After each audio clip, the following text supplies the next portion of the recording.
Carleton County. I'm going to give you the next presentation on the World War II timeline.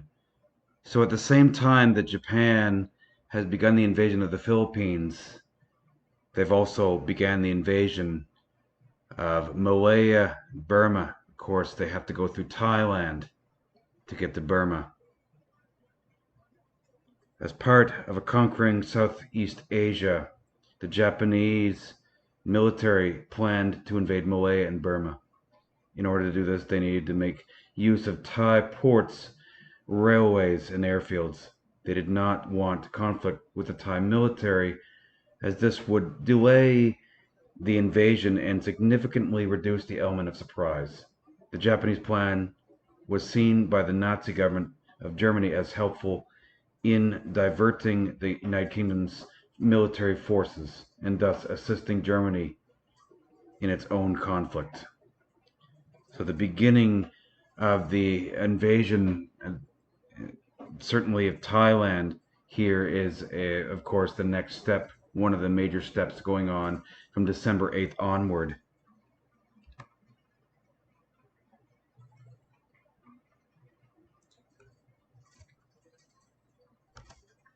The Japanese 15th Army was formed on November 9th, 1941, as a component of the Southern Expeditionary Army Group for the specific task of invading the British colony of Burma. To do this, the army, then based in Indochina, needed to transit through Thailand. On December 8, 1941, the 33rd and 55th Divisions of the Army, spearheaded by the Imperial Guard, invaded Thailand overland from what is now Cambodia. The invasion was supported by landings on the coast to the south of Bangkok by the Army's 143rd Infantry Regiment. Fighting lasted only a few hours before the Thai government ceded access. Here's one of the maps showcasing part of this invasion from Bangkok onward, December 8th and down. More here.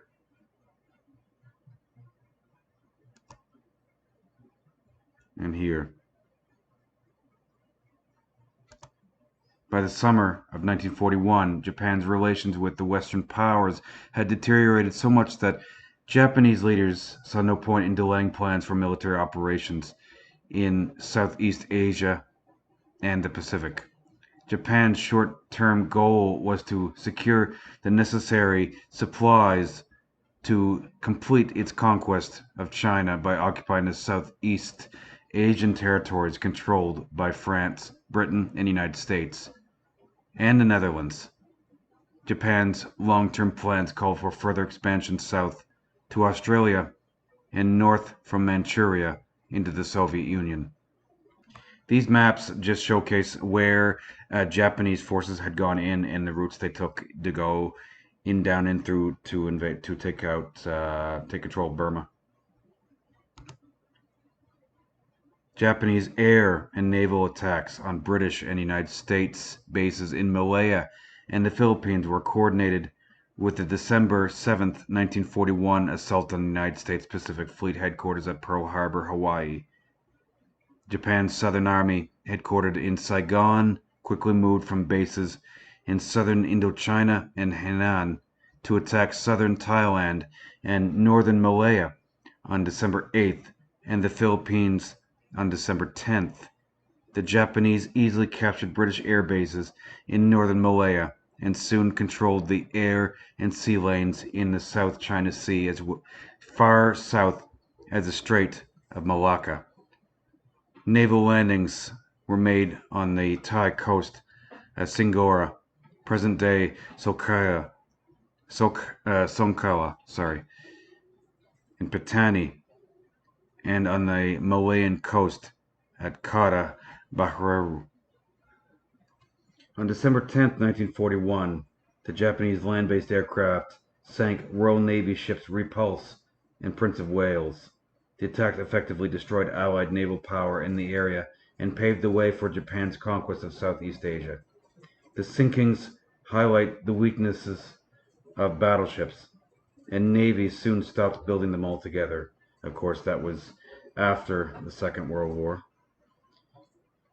Of course, this taking out the Prince of Wales, the battle cruisers Prince of Wales and Repulse, the British battle cruisers, thereby had eliminated the only naval threat to their Malaya campaign, their Malaya planned invasion.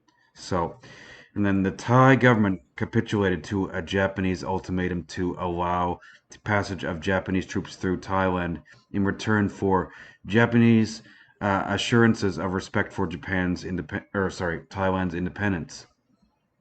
This agreement enabled the Japanese to establish landlines to supply their forces in Burma and Malaya through Thailand. Japan seized the moment of France's defeat in Europe in June 1940 to force local French authorities to permit Japanese troops to move into French Indochina that September. Thailand was occupied by Japan in 1941, nominally by agreement with the Pibal Soguram, but essentially through coercion. So they were coerced into doing this. Collaborationist government in Thailand then sought to recover ancient provinces at the expense of the militarily vulnerable Vichy regime. With aid from the Japanese, Thai forces invaded parts of Laos and Cambodia in the summer and fall of 1941. The French fought back, even threatening to shell Bangkok from the sea. However, the Japanese mediators and threats forced the Vichy governor in Saigon to surrender the disputed territories to Thailand. Songram thus took Thailand semi-willingly into the Japanese Greater East Asia co-prosperity sphere. While Songram supported Japan, other Thais became guerrillas who presented some resistance to the Japanese. So it was different than a lot of other invasions. I mean, the Thai government had supported the Japanese, and of course, but many of the Thai had not, and of course, they had to take the territory which the Thais had taken, and of course, this is so that the Japanese could push deeper into Burma.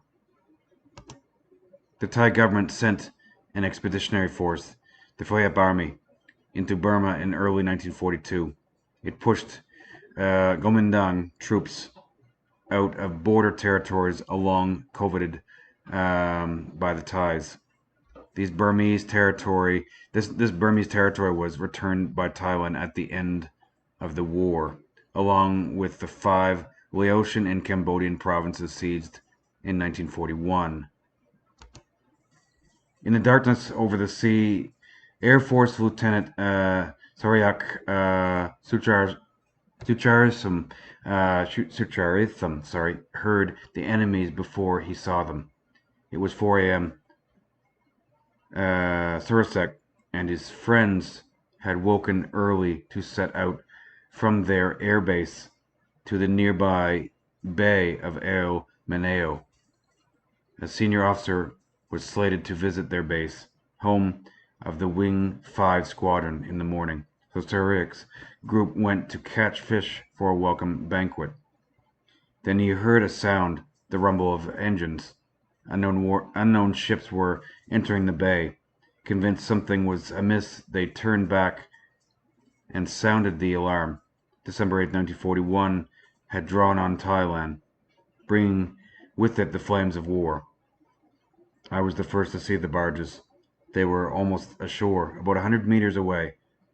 Sarasak said in an interview recorded before his death last year, number of years ago, I ran to tell my wing commander to blow the emergency bugle and alert the wing.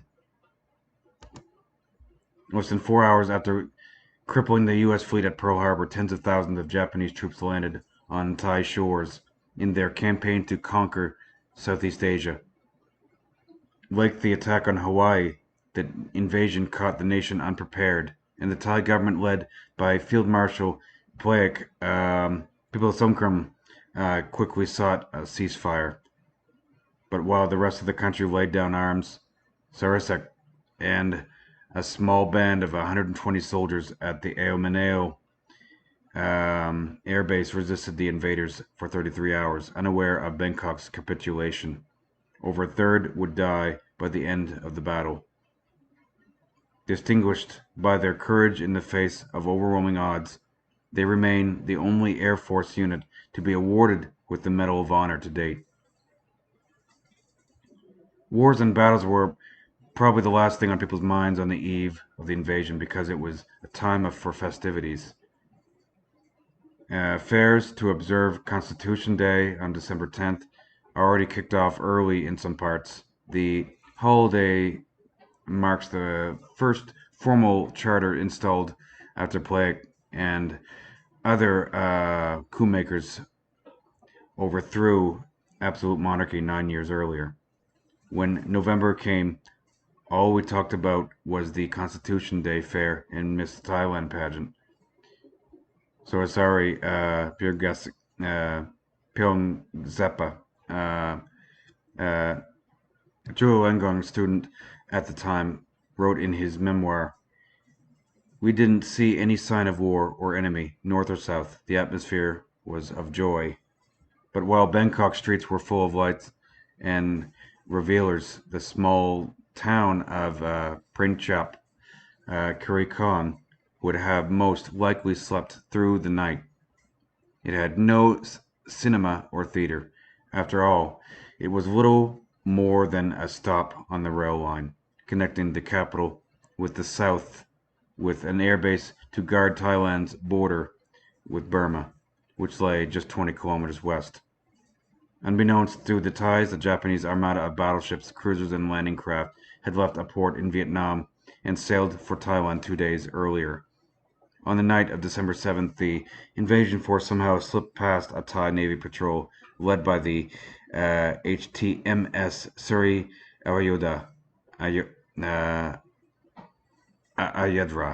and separated into 7 fleets, each bound for provinces along Thailand's Gulf Coast. One such force anchored east of Lom Mak Hil, where 3,000 soldiers boarded landing barges to storm the beaches of Prichup and Manao Bays. The time was 4 a.m. In the dark, the Japanese infantry disembarked on Prichup Beach and spread throughout the town before policemen at their station shot at them, waking the townspeople from their slumber. Grabbing whatever firearms they could, the police and the residents sought cover along the town's main street and fired at the Japanese.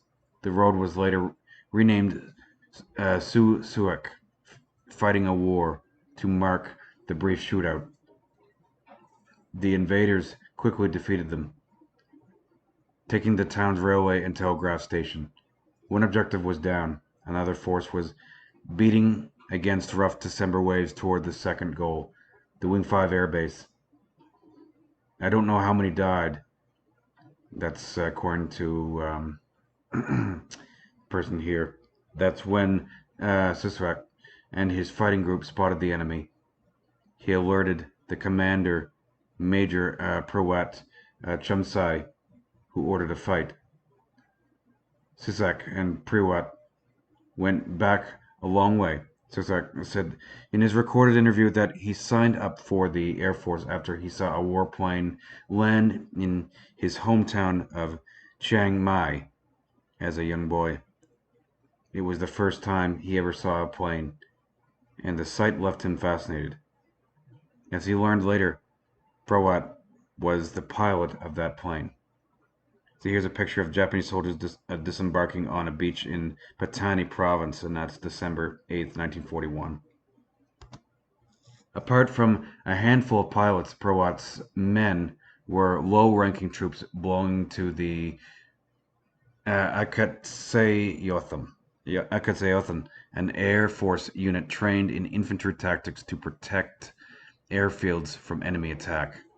Except for Prawat, who flew in missions during the Thai-Franco War. They had no combat experience.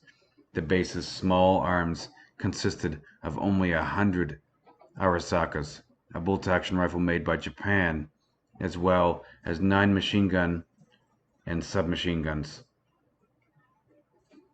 But they weren't exactly caught off guard. Sensing war might come to Taiwan, the garrison had staged combat drills and built basic defenses around the base. Machine gun nests were placed on Ao Manao and Wata Lake Hills, offering a sweeping field of fire that covered the airstrip in Manao Bay. We knew there would be a war. We already made preparations, veteran Jung Maowan says in a videotaped interview shot at the museum. Whether it would be Japanese or Farangs, we didn't know. Back then, we slept on the beaches and monitored the bay. After hearing the horn blown by Proat, the defenders rushed to their positions. One group manned a machine gun team on Wantalak. Another set up defense inside the airbase. A small number of policemen and Boy Scouts also joined them. Here's some Japanese soldiers. They're posing for a photo after landing in Samut Prakan province in Thailand. Then they waited. It's only after the first wave of invaders left their landing vessels that they opened fire. We fired at them from our hiding spots on the shore. I don't know how many of them died, Jung recalled. They attacked us, so we had to fight. We didn't know who was who. The odds were initially in favor of the invaders. Using trees as cover, they sprayed gunfire at the Japanese, who were exposed as they waded in the water. But the situation turned grim for the Thais. The attackers, determined to take the base, braved the hail of bullets and pushed ashore. More Japanese troops also moved south from Prichap town and attacked. The base's sentry post was soon overrun, along with its radio station. Here's the Japanese troops, I believe to be storming December 8th.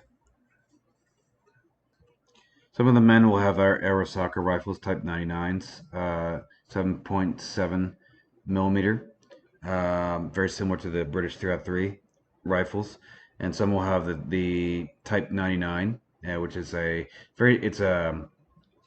basically the Japanese version of the Bren gun. It's very similar to the Bren gun. It's a top-loading magazine light machine gun. It's pretty capable. It's a pretty capable system.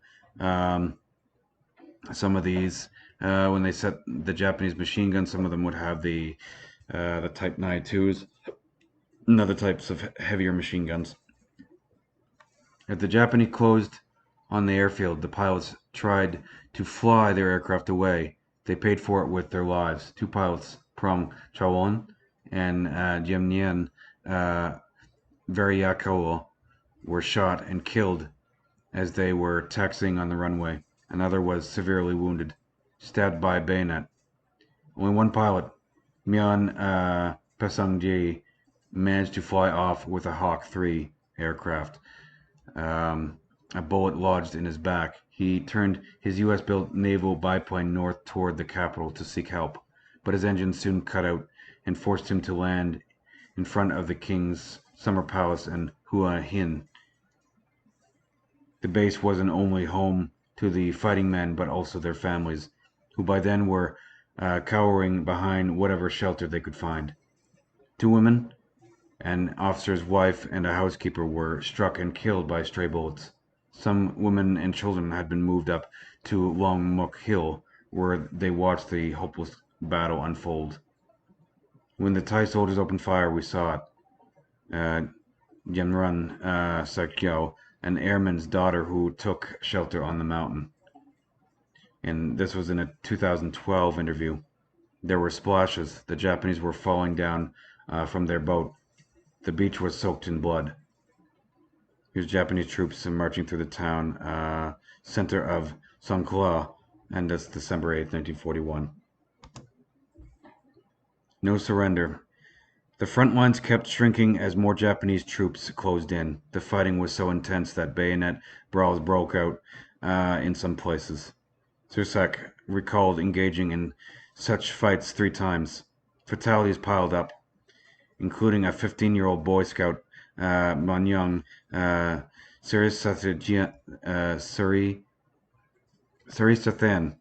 who was shot dead while racing from one foxhole to another with a supply of ammo. Elsewhere, Japanese forces triumphed. Apart from Ao Manao, all the other beachheads had fallen. By late morning, they reached Bangkok's outskirts, after landing in the neighboring town of Sumat Praikam. We would manage to keep fighting for less than a year, and once we were defeated militarily like this, our defeat will turn us into their slaves. Deputy Prime Minister Durjes told the meeting. We will become their colony, 100%. The meeting ended when Plague agreed to call a ceasefire on the condition that Thailand would only allow safe passage to Japan and not join or aid its wars against the Allies. Under Japanese pressure, Plague would later range on the condition and declare war on the United States and Britain a month later. The ceasefire was signed on 11:55 a.m. Orders to stand down immediately went out to all fronts, except for one place. Unaware of the order, the airmen of Wing 5 kept up their stubborn fight through. Each hour that passed saw ground lost 1 yard at a time. When it was clear they could not hold the base, Wing Commander Proat ordered the buildings and fuel depot burned before retreating to make a last stand at the foot of Lom Muak Hill. More than 14 hours had elapsed since the Japanese had made landfall. Fighting receded when night fell, and these are some of the artifacts in that museum where some of them had fallen. In the morning, Proat must have realized that no help was coming. Nevertheless, an order went out at about 8 a.m. for the defenders to cheer news that the Navy was almost there to relieve the siege. It wasn't true, but Proat hoped that their cheering would scare the Japanese and delay their final assault. But the Japanese did not attack. In his anecdote, Sarasek recalled seeing someone in the Japanese trench suddenly raise his hand in a gesture of parley and walk toward the Thai side. Sarasek guessed the officer was at least a lieutenant colonel, most likely the commander of the besieging force himself. Shaking his hand, the enemy commander offered him an apology. He spoke in sketchy English. He said, "Sorry, our enemies, Burma, English, American, Thailand, Nippon, friend, Tomodachi." Sarasek said he recognized the Japanese word for friend. The officer then took out a sheet of paper. It was an order signed by the Prime Minister telling the Wing 5 force to lay down their arms. A formal ceasefire ceremony was held at noon inside the base, where Proat exchanged bayonets with his Japanese counterpart. 33 hours after the first gunshot rang across Ao Manao, the battle was over. Here is a stone sculpture which depicts the December 9th, 1941 armistice at Ao Manao. Their defiance came with a cost of about 120 soldiers holding the base. 38 were killed, in addition to a policeman, a Boy Scout, and 2 civilians. The Japanese losses were estimated much higher, between 200 and 400 personnel. Thailand would remain under Japanese occupation for 4 years until Japan surrendered to the Allied forces in September 1945. Throughout the war, more than 5,700 Thais lost their lives, many of them caught in Allied bombing campaigns. Ao Manao wasn't the last resistance offered, as an underground movement called Free Thais was formed soon after the invasion. At the risk of firing squads, the volunteers spied on Japanese troops' movement, passed messages between Allied forces, rescued downed pilots, and smuggled weapons to prepare for an uprising against Japanese invaders. The echoes of the war are still heard today, as Thai work crews or scavengers still have to contend with unexploded ordnance dropped during the conflict. The Allies saw us as enemies, which wasn't a surprising thing, Choong, the historian, said. But it was still fortunate that Thailand didn't suffer as much as many countries, because we were out of bombing range once the Japanese invaded Burma. Purwat and his band of soldiers have somehow escaped popular culture. While there have been movies, TV dramas, and fictional written accounts of the Japanese invasion of Thailand, none of them depicted the Battle of Ao Manao. The names of the fallen airmen are inscribed at the foot of the memorial. But the war is still remembered every year in Printrap Karikan, where a military parade is held every December 8th on its anniversary. Air Force commanders lay wreaths, and the base's battle flag, upon which its Medal of Honor was pinned, is brought out for display.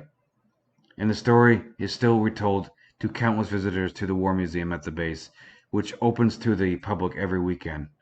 Most of them come in busloads. In one recent Saturday, Samarli, the curator, talked to a reporter during a lull between two tours. One for Army officers from another base, and the other for school children from Champon province. When you're done taking photos, please gather around, a school teacher said to the kids in front of the monument dedicated to the heroes of Wing 5. Their guide today was another Air Force officer in the base. After the group of school children quieted, he began reciting the tale of heroism that the garrison here must have heard 100 times on this beach in December 1941. And that is the story of Thailand during the Second World War and the role in fighting the Japanese and the occupation. Thank you, ladies and gentlemen. Aaron Boma, military specialist for Carleton County.